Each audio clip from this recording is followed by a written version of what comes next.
sobrang interesado sa kanya ngayon. And nakakatuwa dahil nandito yung mga creators. So, pagka nagkita-kita kami, hindi mahirap isipin o hindi mahirap pag-usapan kung ano na, kung asan na ba si Popoy, asan na ba si Basha ngayon. Even si Chino, gusto ko malaman kung nasa na. Diba?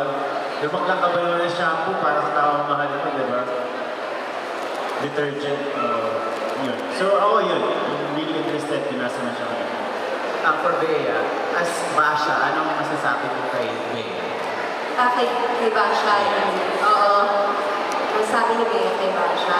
Kagaya ni Lloyd, excited din ako malaman kung anong nagawa ng breakup sa kanya, yung growth niya as a person. And also, lagi ko naiisip ko na, paano kaya kung ngayon ko siya ginawa at my age now, as Bea?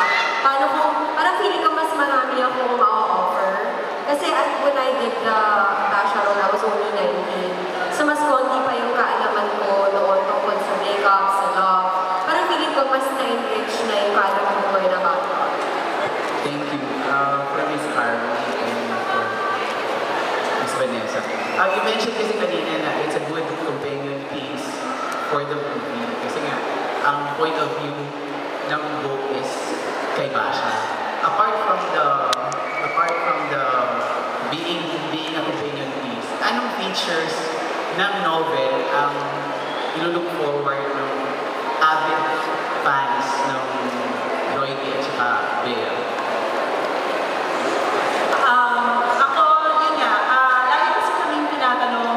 Ano yung nangyari after nagkita sila sa construction site sa dulo? What happened was when Miguel wrote the first draft of the novel, we asked everybody in the office, our creative assistants who love the film, can you read the novel and can you give us feedback? And one of the feedback that they gave us was, gusto po namin malaman what happened directly after that moment. So Miguel wrote that. And then may sinila siyang nakakakilig na proposal scene, yun nga, ni Popoy at saka ni Basha. Tapos, intayin nyo talaga, kasi ito nga yung isa sa mga natanggal sa film. Intayin nyo yung eksena na pag-usap ni JP at saka ni Basha. Kasi, magpapakita siya ng, kumbaga, it will shed new light on the friendship that they share. Ano pang mga kaya nila doon? Also, siguro,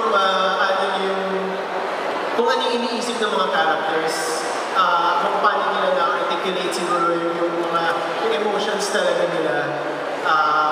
So yung mga inner monologue nila, you can hear it there sa mga ganun. Also, di ba, the film is full of quotable quotes, supposedly mga hugot lines.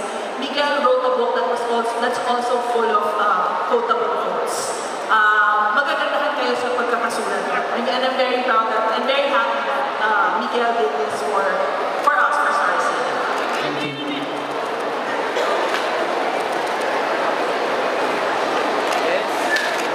Yes, ma'am. Hi, my name is Mia from Lion Park Vietnam. Ang question ko is, what made you decide to write, what made you decide to put it in a book? Kasi parang ngayon, iba ang generation ng mga tao, Katniel, and then balik tayo sa John Lloyd and Bea. So what made you decide to put it in a book? Actually, ABS-CBN Publishing, we had a meeting with them and we were discussing which among the Star Cinema properties would be the best to turn into a novel. And sabi natin, siguro yung pinakagusto ng lahat, yung laging nang sinasabi na gusto nilang mabasa. Kasi ang trend na naman ngayon, ang dami nang nagbabasa ulit. Yung mga, di ba, ngayon may mga librong ginagawa ng pelikula. So when we sat down with ABS-CBN Publishing, we decided that One More Chance is going to be the first book that was going to be, in a way, co-produced by ABS-CBN Publishing and Star Cinema. And when Miguel was making the book, timing rin naman na we heard that One More Chance is being digitally restored and remastered.